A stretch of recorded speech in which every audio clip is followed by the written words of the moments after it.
Hey there, welcome back to True North Reviews. My name is Ryan, and today we have the honor of analyzing the newest record from Lizzo. This one is entitled 'Cause I Love You. This is the third studio album, the major label debut on Atlantic Records from the American singer and rapper. This is following up her second LP, Big Girl Small World, from 2015, as well as her 2016 EP, Coconut Oil. Now, personally, this is my first full-length release that I'm checking out from Lizzo. I'm still a little new when it comes to her identity, but she has been on the rise in mainstream culture as she had a guest judge role on RuPaul's Drag Race in its 10th season. She's also done a live performance with Janelle Monáe, and likewise to Janelle, Lizzo lyrically aims for a grandiose, self-love, and vulnerable kind of sentiment. Couple this with very quirky and emphatic vocal performances and a brash or audacious noise level, and Lizzo is carving out a very unique lane for herself in 2019.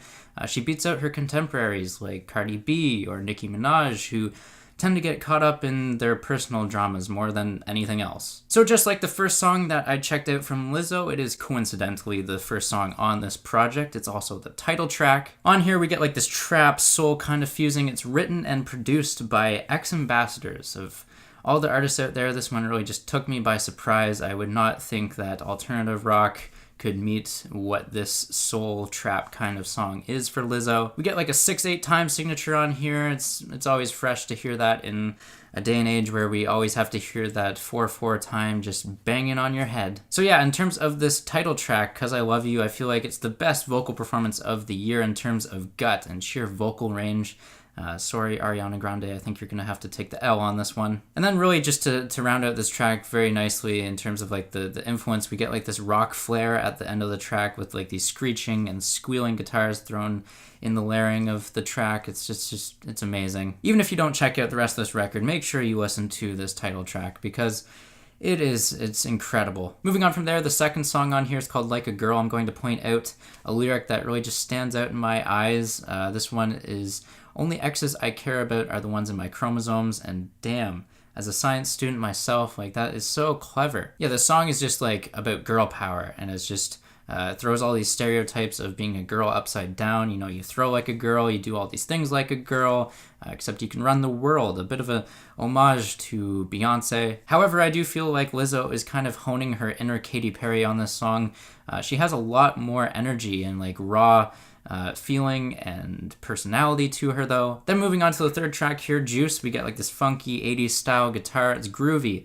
We get some interesting auxiliary percussion with the guiro, whatever it's called. Man, the soundscapes on this one is just rich. You gotta listen to this song a few times. You'll be picking out something new every time you hear it. The subsequent track is called Soulmate. This one, it's making a bold statement here. I feel like it's going to be one of my favorite songs of the year.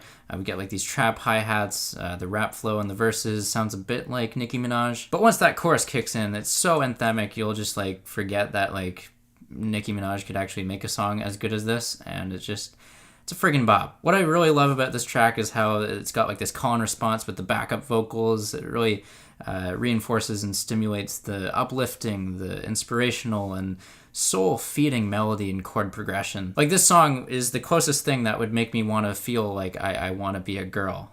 It's just that empowering, it's that freeing, it's that liberating, it's just so damn good. Lizzo on the next track, Jerome, really blows me away with her Michael Jackson impression at the beginning of this song. Yeah, God forbid that we had that Weezer cover of Billie Jean, because sorry Rivers, you couldn't really pull that one off. But yeah, for Lizzo, I feel like she has that vocal range to do it. The song Jerome though, we get like this 6/8 rhythm again. We get like this gospel tinge mixed with trap. It doesn't really sound like it would work on paper, but it does. The lyrics are about transient love. I feel like I've seen and heard too many of these songs that just talk about conventional kind of breakups, falling in love, like the happily ever afters, but this one here is quite unique in how it tackles transient love and how it's just very short and it won't always last.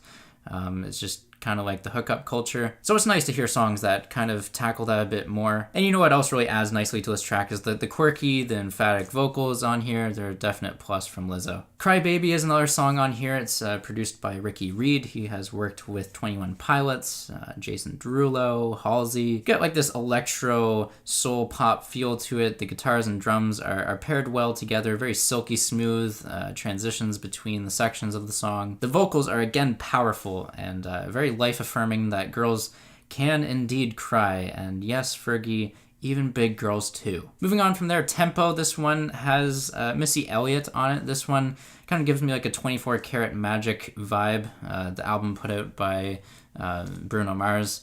I just feel like we get like these luxurious kind of synthesizers that are pretty compelling. This would probably be my least favorite track on the record. I just feel like it has a bit of a stylistic mess in the way that the rock guitar is juxtaposed to the grimy trap beat.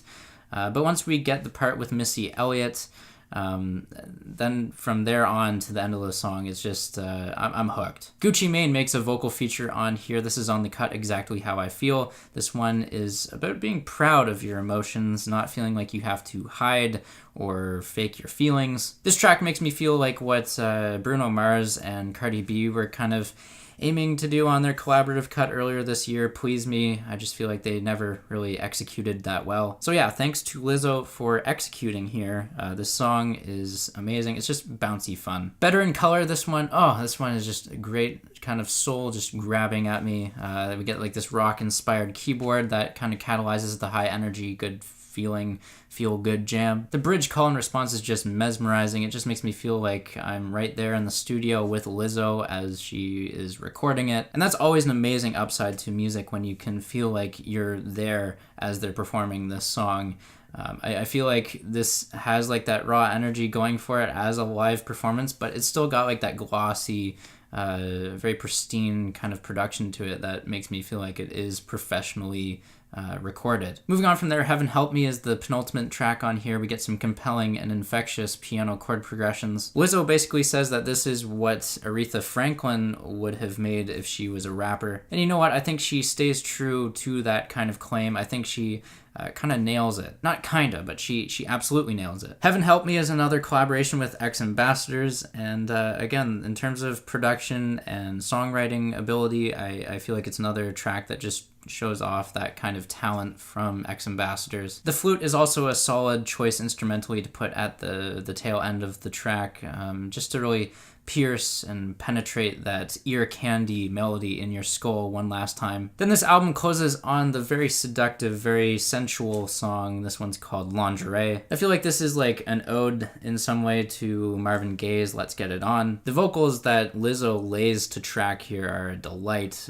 So attractive, so hypnotizing, so alluring. The track itself instrumentally is jazzy, it's bright. The improvised guitar solos kind of remind me of some of the best riffs from Tom Misch's discography, except they gradually get louder and louder and then start to match the grimy kind of aesthetic without losing their bite either. Really, the sound play, the chemistry, the dynamics between Lizzo and the guitars on this track, absolutely flawless. So putting all of this together, I think there was only one time in this review that I made some kind of negative point, and I still spun it in a positive way. So I've given this such praise. I've given it such a high honor. Man, I turn this on and I just instantly want to get up and dance, and that's something that I don't do very often. I'm usually like this reserved, like just sit there, analyze the music very deeply kind of person, and I just feel like this album has kind of opened up my eyes in some kind of way. This coupled with just great songwriting. This one here from Lizzo definitely does get caught up with self-love quite a bit, but I feel like this record doesn't really come off as too braggadocious in any way. Some people might read into it that way, but I do not. Hey, so a bit of an awkward moment. I realized during the editing I lost the part where I was talking about my final thoughts on this record from Lizzo, so I'm going to tell you now. I'm feeling a 9 out of 10 on this record. It's also a perfect opportunity for me to tell you about this tweet that Lizzo put out. She's talking about how critics, any of them that don't make music themselves, they should basically be unemployed. Yeah, so I'm basically just going to respond to that. I don't think that really changes my opinion on this record. I still stand by what I'm saying in this video. I still love the music, and it really just comes down to separating the art from the artist. I know it can be hard sometimes, but I feel like I'm able to do it here. Do I ultimately think what Lizzo said was stupid? Yes. I'm not trying to defend her on that front. It was something made out of poor taste on her part, but yeah, I just wanted to say that the music itself, I enjoyed it, and I don't really take personal attack from that. And yeah, I don't think we should really be discouraged as critics, even if we don't make our own personal music. For myself, I have tried getting into it. I usually just stick to playing covers of songs. I have been in a band before, but I don't really feel discouraged based on this tweet. So sound off down below in the comments. Tell me what you thought of this album. Leave a like, subscribe if you're new in town, share this with all your friends, and I'll catch you in the next video. Thanks for watching, and as always, have a rockin' day.